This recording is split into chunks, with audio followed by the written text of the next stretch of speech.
Amigos e amigas, vamos a mais um momento da nossa liturgia da palavra. Momento de fé, de introspecção, momento de meditação. É sempre importante nós deixarmos Deus nos falar. Deus quer nos falar, mas respeita o nosso livre-arbítrio. Portanto, você vai abrir o seu coração se você quiser. Abrir o seu ouvido se você quiser. Quem tem ouvidos, ouça. Não é assim que Jesus diz? Então vamos lá, para você do facebook.com/Paulo Maciel da Rádio, canal no YouTube Paulo Roberto Maciel, Instagram Paulo Roberto Maciel 6 /. Liturgia da Igreja Católica Apostólica Romana no mundo inteiro. Neste vídeo temos a liturgia referente ao dia 5 de agosto de 2023, sábado. Memória facultativa da dedicação da Basílica de Santa Maria Maior. Narra a tradição que Nossa Senhora apareceu em sonhos na noite de 5 de agosto ao Papa Libério e a um patrício romano pedindo a ambos que construíssem uma igreja em honra a ela.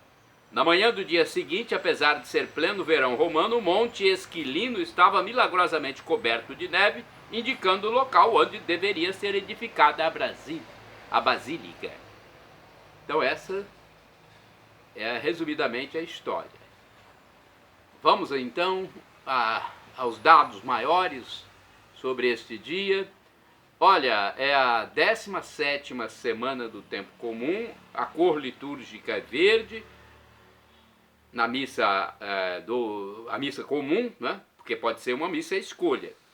Agora, se for a dedicação da Basílica de Santa Maria Maior, a memória facultativa e a cor dos paramentos litúrgicos é branca.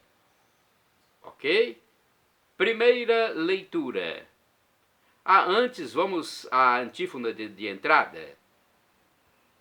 Deus habita em seu templo santo, reúne seus filhos em sua casa, é Ele quem dá força e poder a seu povo. É o Salmo 67, versículos 6 e seguinte e o 36. Agora temos a oração do dia, rezemos. Coloque a sua intenção.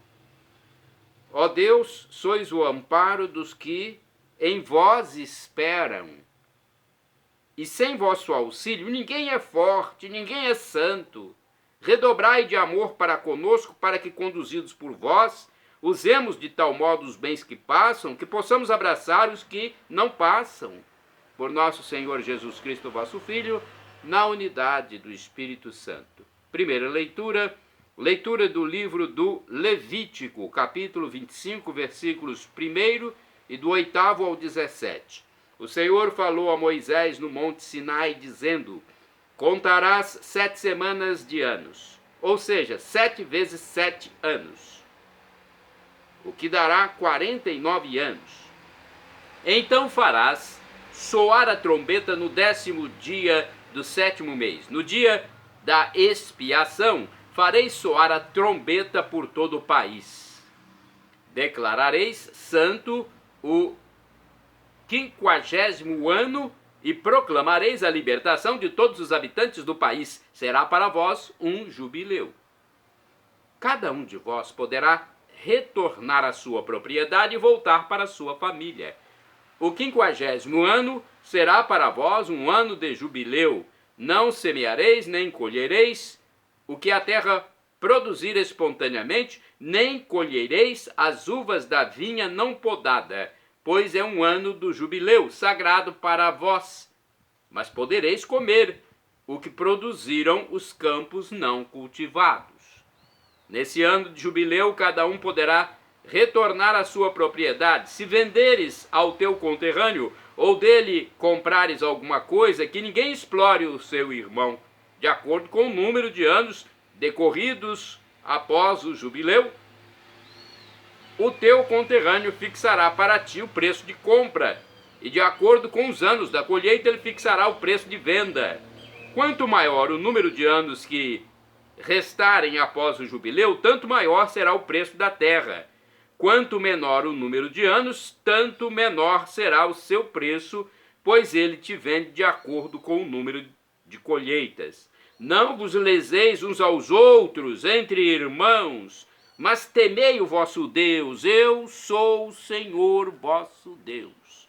Palavra do Senhor, graças a Deus. Salmo responsorial é o Salmo 67, versículos 2 ao 3º, 5º, 7º ao 8º, e o refrão é o versículo 4º. Que as nações vos glorifiquem, ó Senhor, que todas as nações vos glorifiquem. Repitamos: que as nações vos glorifiquem, ó Senhor, que todas as nações vos glorifiquem.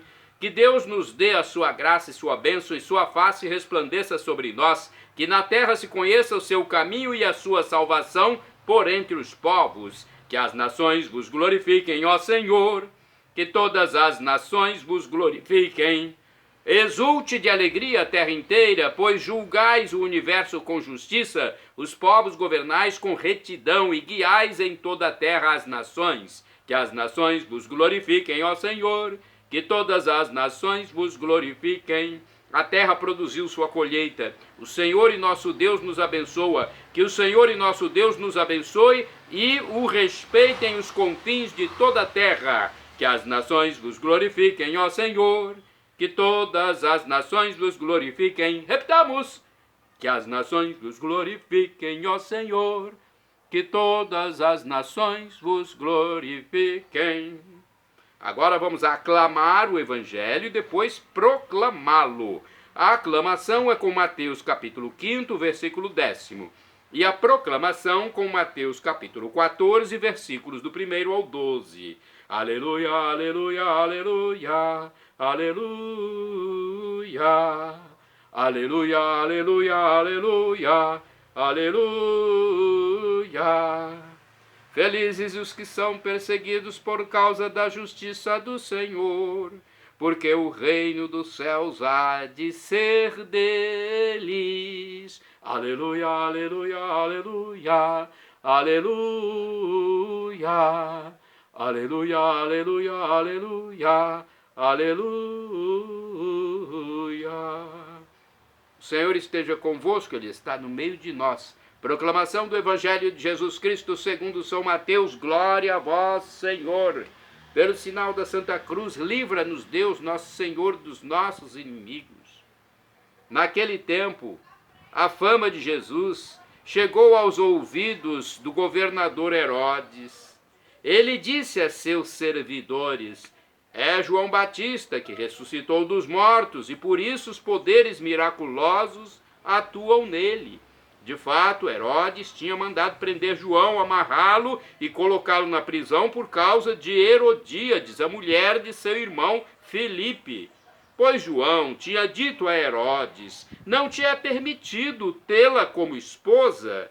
Herodes queria matar João, mas tinha medo do povo, que o considerava como profeta. Por ocasião do aniversário de Herodes, a filha de Herodíades dançou diante de todos e agradou tanto a Herodes que ele prometeu com juramento dar a ela tudo que pedisse.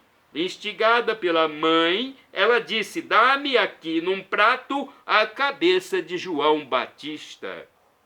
O rei ficou triste, mas por causa do juramento diante dos convidados, ordenou que atendessem o pedido dela e mandou cortar a cabeça de João no cárcere. Depois a cabeça foi levada num prato entregue à moça e esta a levou à sua mãe. Os discípulos de João foram buscar o corpo e o enterraram. Depois foram contar tudo a Jesus. Palavra da salvação. Glória a vós, Senhor. Vamos à reflexão, primeiramente de Antônio Carlos Santini, a liturgia comentada com o título Herodes queria matar, baseado em Mateus 14, versículos do 1º ao 12. Depois nós temos mais duas pequenas reflexões. Vamos lá ver o que Antônio Carlos Santini diz. João Batista tornara-se incômodo para o rei Herodes. De início, após sair do deserto, onde convivera com víboras, abelhas e gafanhotos, parecia no máximo uma figura folclórica, um arremedo descabelado dos antigos profetas, vestindo o típico cinturão de couro, conforme o segundo livro dos Reis, capítulo 1, versículo 8. A coisa começou a mudar quando multidões se dirigiram ao Jordão, acolhendo contritas o convite à conversão na expectativa do Messias prometido. Herodes Antipas, tetrarca da Galileia e da Pérea, teve a curiosidade excitada por aquela insólita figura, mas ao mesmo tempo pressentia no ar algum tipo de ameaça. E mudou mais ainda quando explodiu nas margens do Jordão a denúncia de João Batista recriminando o comportamento escandaloso de Herodes, que tomara a esposa do próprio meio-irmão Filipe, caído em desgraça perante Roma. A voz áspera do batizador, João Batista, ressoava como uma trombeta nos areais do deserto. Não te é permitido viver com a mulher do teu irmão. Os ouvidos de Herodíades ardiam com os ecos.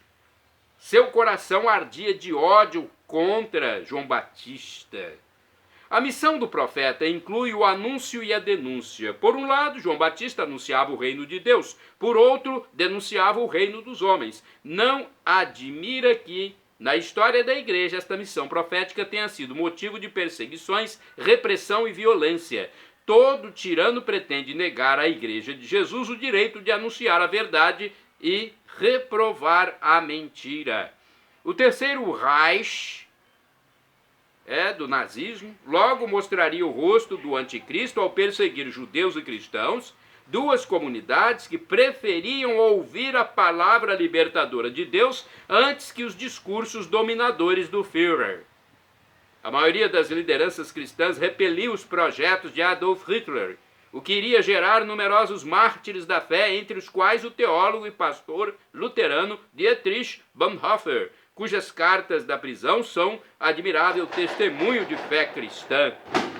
O Império Soviético, nascido do comunismo ateu, agiria de forma idêntica ao encarcerar bispos, assassinar sacerdotes e proibir o ensino religioso e demonstrações públicas da fé. No México, nos anos 30, o governo, de inspiração maçônica, fechou os templos, perseguiu os padres e cobriu de sangue a terra de Juan Diego, o amigo de Nossa Senhora de Guadalupe. Nestes casos históricos, uma constante pode ser observada: a reação violenta contra aqueles que denunciam o mal institucionalizado. No campo oposto, o compromisso cristão com a verdade e a liberdade e o testemunho admirável da legião de cristãos que não compactuaram com a opressão. Em nosso tempo, continua acesa a luta pela vida. O complexo de Herodes move a ONU, a Organização das Nações Unidas, e muitos governos na direção do aborto legal e da eutanásia, contra a família e o amor fiel. De que lado ficaremos nós? Irmãos e irmãs, orai sem cessar. Eu e minha casa serviremos ao Senhor. Livro de Josué, capítulo 24, versículo 15. Vamos agora a mais uma reflexão. Eu falei que haviam outras menores, né? Essa aqui é do livro Palavra e Vida 2013. Vejamos o que eu posso passar para vocês.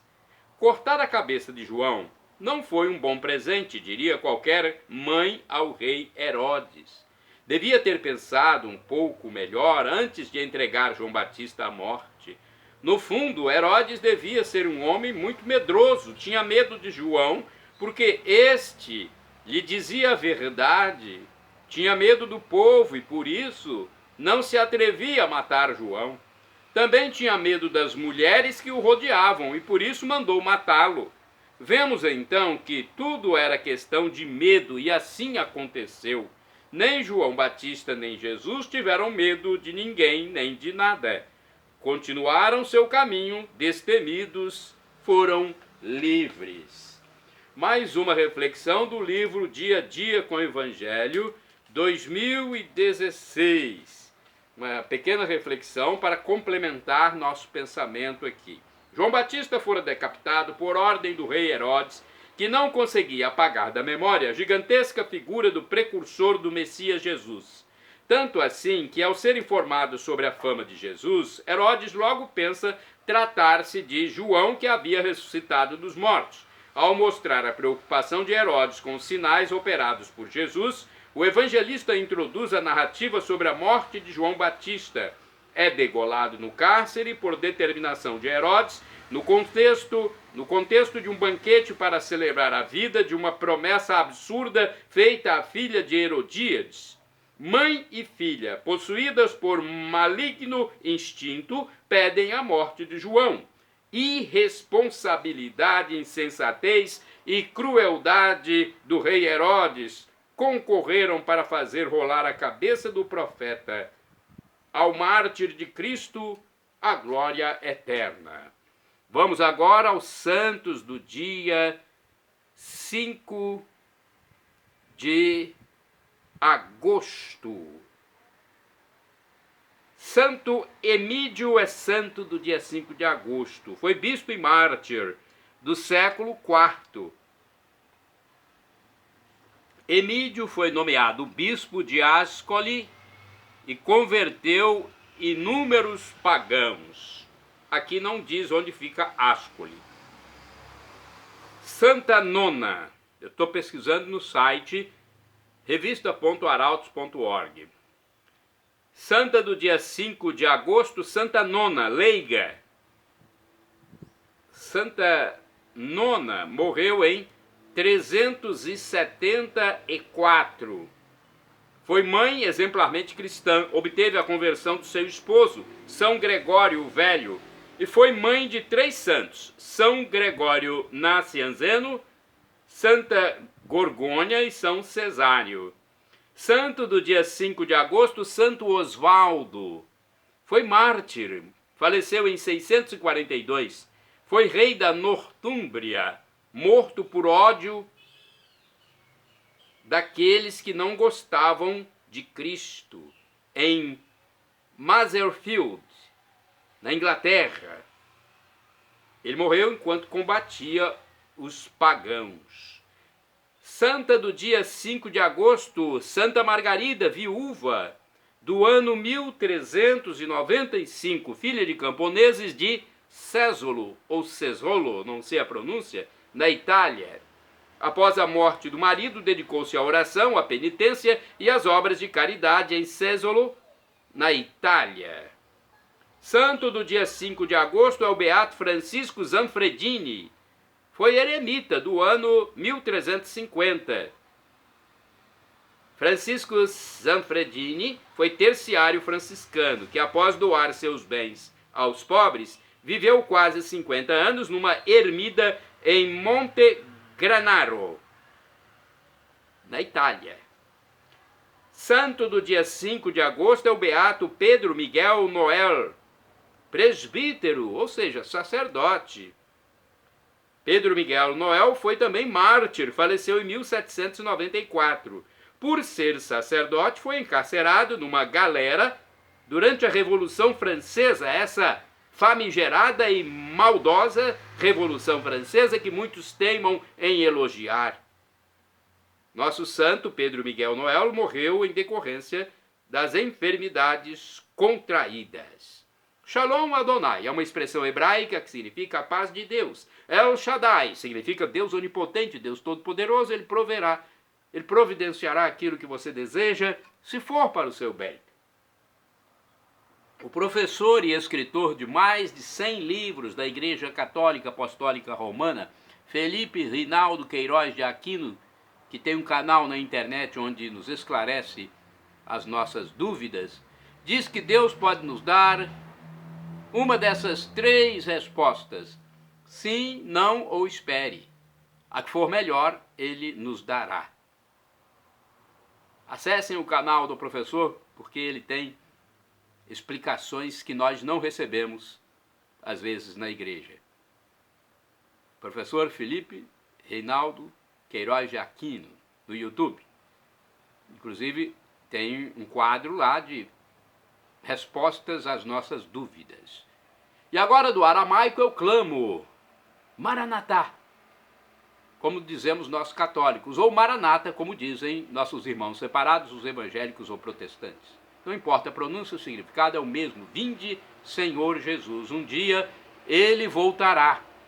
Será o juízo final. Quem aqui na terra quis viver com Deus, continuará a viver com ele na eternidade. Quem não quis, vai viver com o demônio, infelizmente.